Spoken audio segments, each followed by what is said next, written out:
Hello and welcome to my tutorial ebook, Adding Fractions with Like Denominators, where every single problem is linked to a video tutorial. Alrighty, here we go with Mathematical Cat.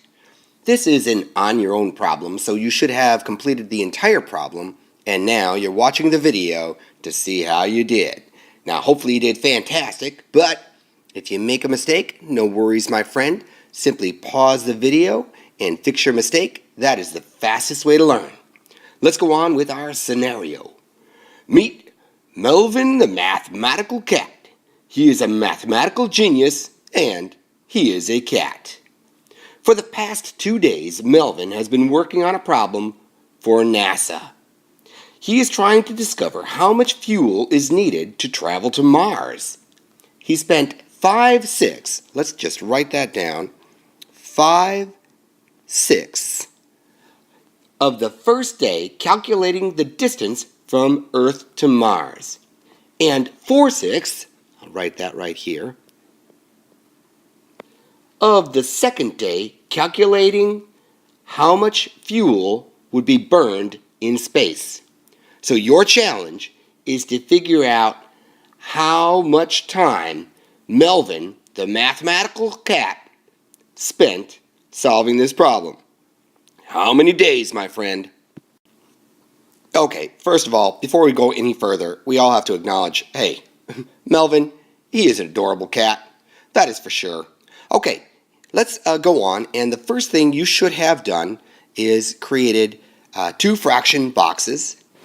And I like to just make my boxes good sized, right? And I like to put them right side by side so that I can work with them a little easier. Now the other thing I like to do is when I draw my lines across, I go across both boxes. If I have common denominators, which we have here, these are both 6, which means we're going to draw 5 lines across.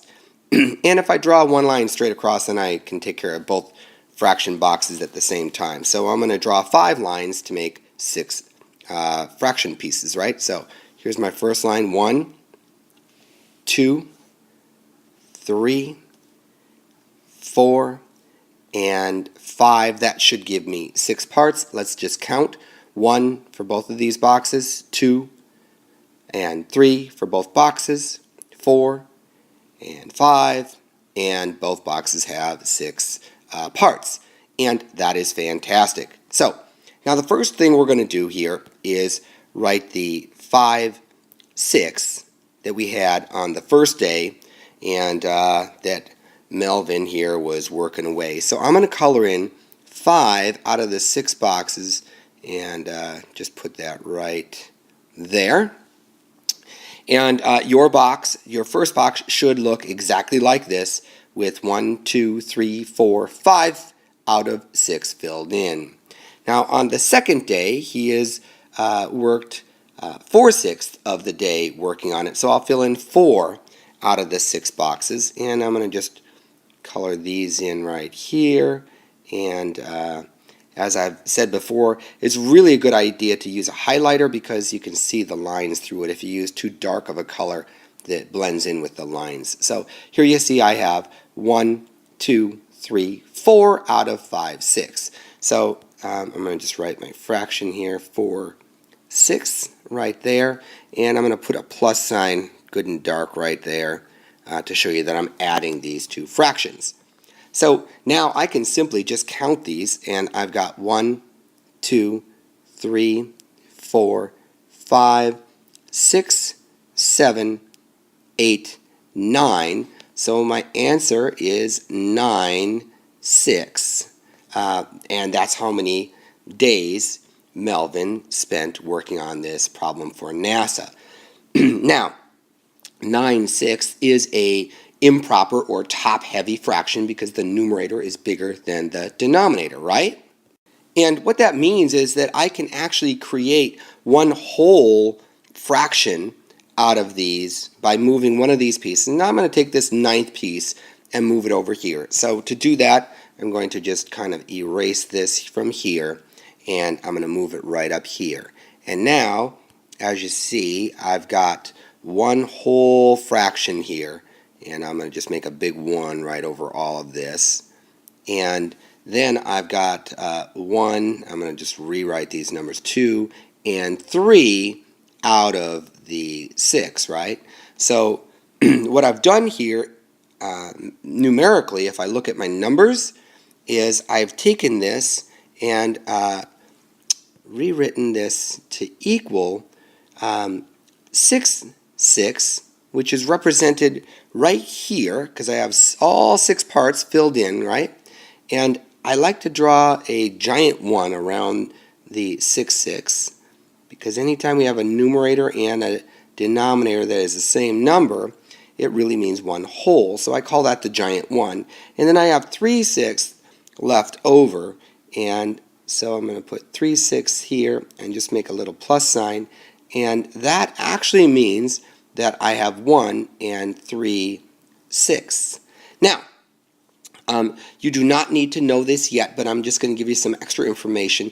3 6 can be reduced. Once again, we're not doing it yet. That's for later. But it could also be reduced to 1 and 1/2 because 3 is half of 6, okay? But this is really the real answer we're looking for.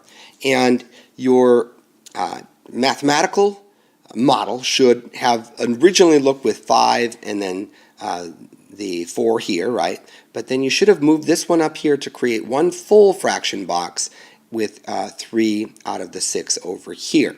And if that looks like that, fantastic, and you're ready to move on to the algorithm, which we'll do right now, my friend. And here we go with our algorithm. And the first thing I did was write 5 6 plus 4 6. And whenever adding or subtracting, once again, in this case we're adding, the very first thing you need to check is make sure that you have common denominators. And in this case, we certainly do. They are both 6. And then the second part is that when you're adding or subtracting, in this case adding, you only add or subtract, in this case add, the numerators, the top numbers, because that tells you how many parts you get out of the denominator part, right? And so 5 plus 4 is going to give you 9. So I'm going to write 9, 6, because you just carry your denominator straight over because it tells you how many parts. And that is our answer. But just like we showed you up here, I can move this part here to create one whole, right? Which is our 6, 6. So I'm going to do that. And I'm going to write 6, 6 right there with the giant 1 because 6, 6 is really one whole, right? And then I'm going to add the 3 6 that we have left, right? And those are the 3 6 that were left here, right? And they're represented right there. So now I can just change the 6 6 into 1 and 3 6. And as you see, our algorithm agrees with our mathematical model, and that is always good, my friend. So here's the deal. Once again, you could have reduced it to 1 and 1/2 because 3 is half of 6, but that's for later. Let's not worry about that right now. And here's the bigger thing. If you have your mathematical model all correct and you have your algorithm all correct, you are doing fantastic. If you made any mistakes, no worries at all. The fastest way to learn is to simply pause the video and fix your mistake. And guess what? Next time, you'll do even better. So, until next time, I hope you have a fantastic day. I'll see you soon, my friend. Sayonara for now.